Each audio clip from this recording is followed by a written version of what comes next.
Hello viewers, welcome to this program. I am going to talk about and explain passages from The Scholar Gypsy by Matthew Arnold. In my last class, I have explained three stanzas of the poem.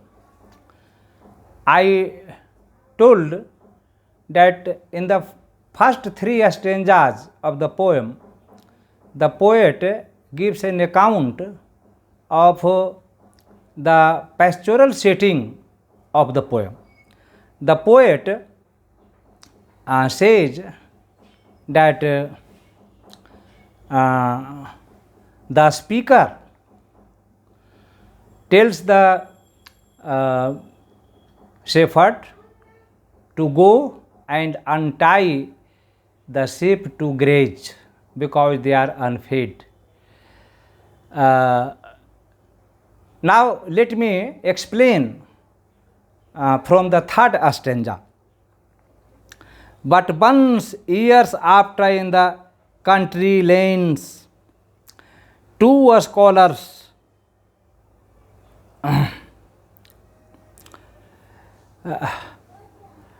and near me on the grass lies Glenville's book.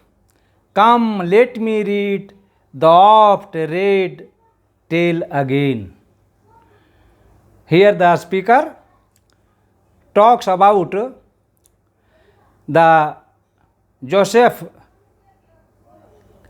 Glenville's book, The Vanity of Dogmatizing. The poet has this book, or the speaker of the poem, the narrator of this poem, has this book beside him, and he says the other shepherd to come and let him read the book which has been read oftenly again and again. So, Glenville's book refers to Joseph Glenville's The Vanity of Dogmatizing. The book was written in 1661, and Matthew Arnold composed The Scholar Gypsy on the pattern of or on the story of Glenville's The Vanity of Dogmatizing in 1853.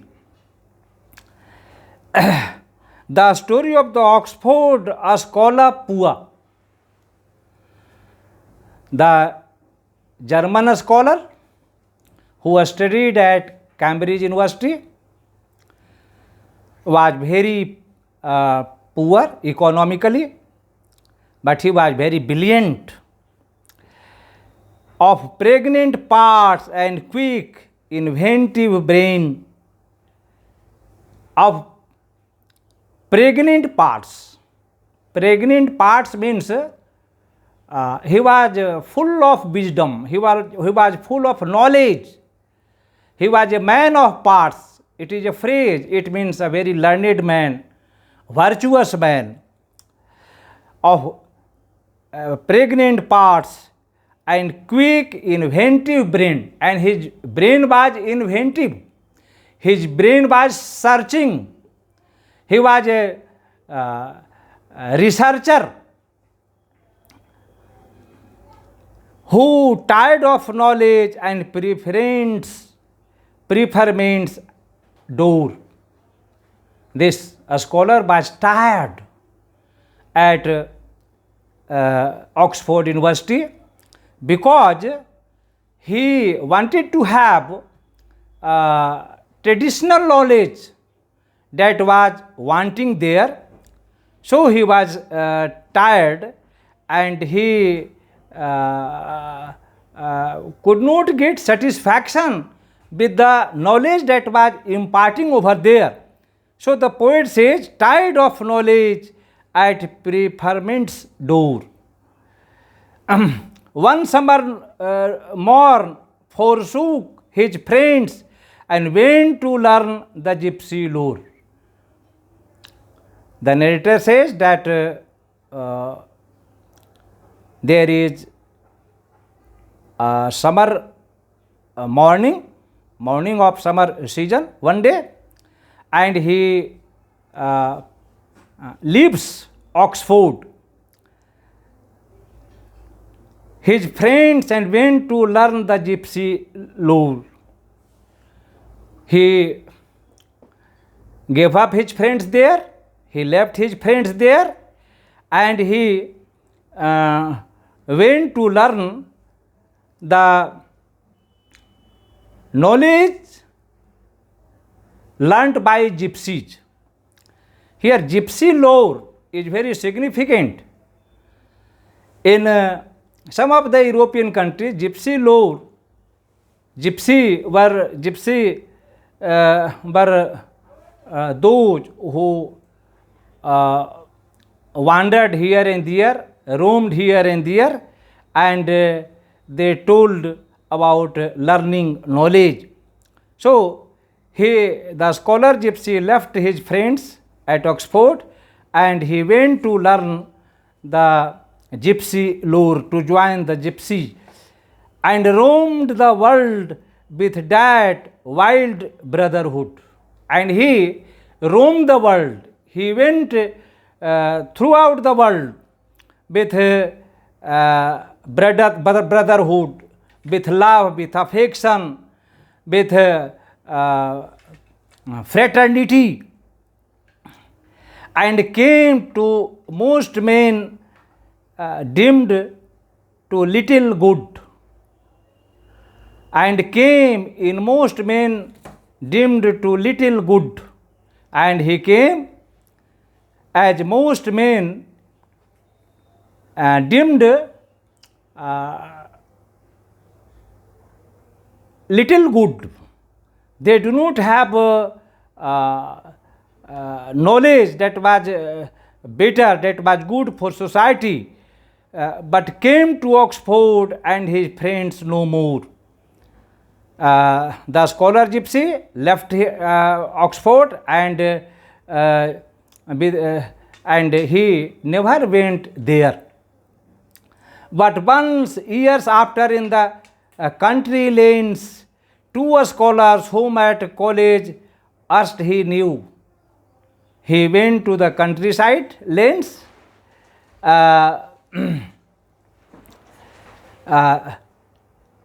He met two scholars who were at college earlier, who were acquainted with him, met him, and of his way of life inquired. The scholar gypsy met his old friends, so it was natural that he would have inquired about his life, inquired about his well-being. So he inquired about their life. Whereat he answered, and the gypsy crew, his mates, had hours to rule as they desired. He answered them that the gypsy crew, the group of the gypsies, his friends, his mates, had knowledge, arts to rule the world, which they wanted to have, which they wanted to learn. The knowledge of men's brains, the workings of men's brain, and they wanted to learn how the brains of men work, and they can bind them to what thoughts they will, and they need to have that knowledge bound to them, so that they may spread it among the people. And I, he said, the secret of their art, when fully learned, will to the world impart but it needs heaven-sent moments for this skill.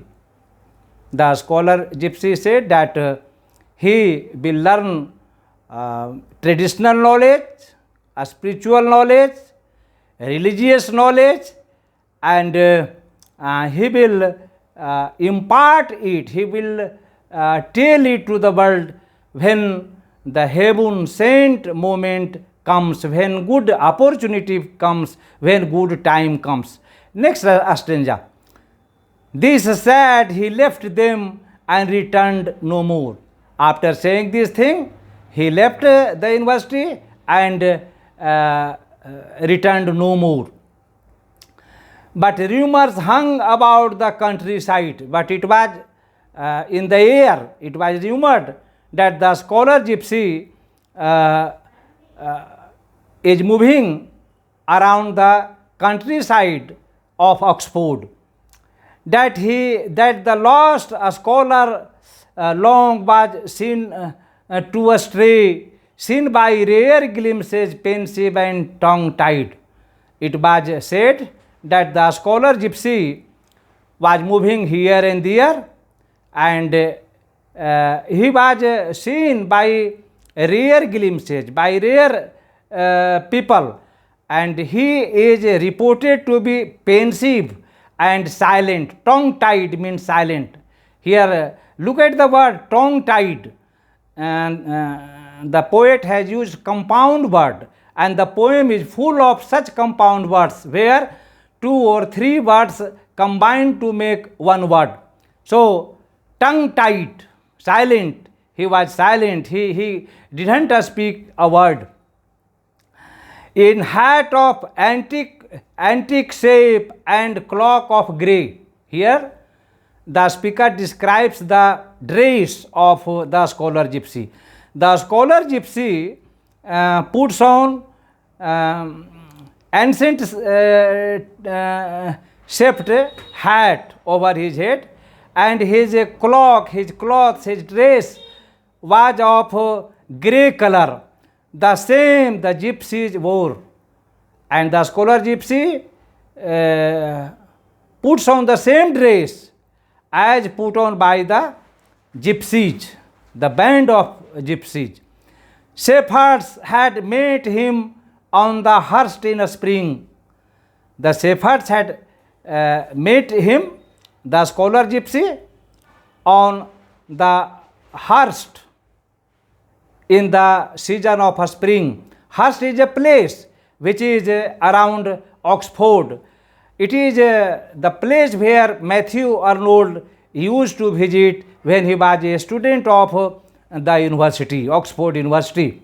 So the poet mentions hunt.